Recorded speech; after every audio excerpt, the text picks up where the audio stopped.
रहे हैं मेरा नाम रोशन है। बिहार विधानसभा चुनाव के बाद एनडीए की नई सरकार में इस बार एक महिला उप मुख्यमंत्री होंगी। आपको बता दें कि बेतिया से 4 बार विधायक रह चुकी बीजेपी की रेणु देवी का नाम पर मुहर लग चुका है। अब नई जिम्मेदारी के साथ डिप्टी सीएम के पद पर शपथ लेने के बाद रेणु देवी कार्यभार संभालेंगी। आपको बताते हैं कि रेणु देवी का सफर कैसा रहा। वो बेतिया से 4 बार विधायक रह चुकी है और अब वो आज शाम तक, संध्या शाम तक वो डिप्टी सीएम के तौर पर शपथ ग्रहण कर सकते हैं और एक नई जिम्मेदारी के साथ बिहार का नेतृत्व करेंगे। सूबे में आज शाम नई सरकार का गठन हो जाएगा। एक मर्तबा फिर मुख्यमंत्री पद की शपथ 7वीं बार नीतीश कुमार लेंगे, लेकिन एनडीए के तहत बन रही सरकार में उनके साथ इस बार उप मुख्यमंत्री के तौर पर सुशील मोदी नहीं होंगे। कारण है कि भाजपा ने बिहार में जातिगत समीकरण की नींव को धारदार व मजबूत बनाने के लिहाज से एक बड़ा तुरुप का पत्ता फेंका है और आधी आबादी को अपने पाले में करने के लिए बेतिया विधानसभा क्षेत्र से 5वीं बार विधायक चुनी गई रेणु देवी को उप मुख्यमंत्री का ताज पहनाया है।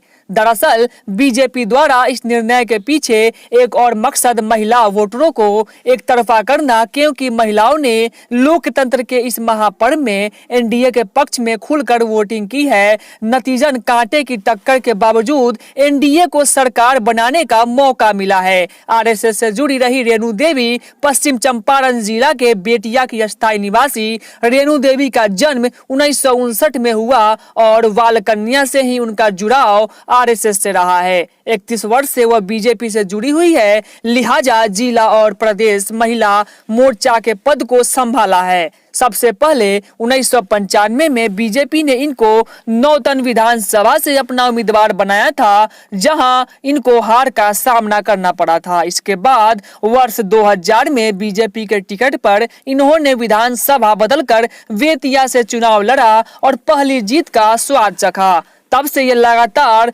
बेतिया का प्रतिनिधित्व करती रही है। वर्ष 2007 में एनडीए सरकार में इनको कला एवं संस्कृति मंत्री भी बनाया गया था। हालांकि 2015 के चुनाव में 1640 के मामूली अंतर के हार के बावजूद क्षेत्र में बिहार के विकास से जुड़ी रही। इस मर्तबा 18,000 वोटों से जीतकर सूबे की डिप्टी सीएम की जिम्मेदारी संभाल रही है। इस मर्तबा का चुनाव एनडीए और महागठबंधन दोनों ने एमओवाई समीकरण के तहत ही लड़ा है। दोनों पार्टियों के एमओवाई समीकरण में अंतर सिर्फ इतना था कि एक में जातिगत समीकरण को तहरीज दिया गया तो दूसरे ने लिंग के आधार पर वोटरों को गोलबंद किया। बीजेपी का एमओवाई समीकरण महिला और यूथ पर आधारित था। यही वजह है कि इस मंत्रिमंडल में महिला को एक बड़ा पद से सुशोभित किया जा रहा है और यूथ चेहरे को भी जगह मिल रहा है। बिहार में महिला वोटरों की गोलबंदी एक अस्थायी सरकार की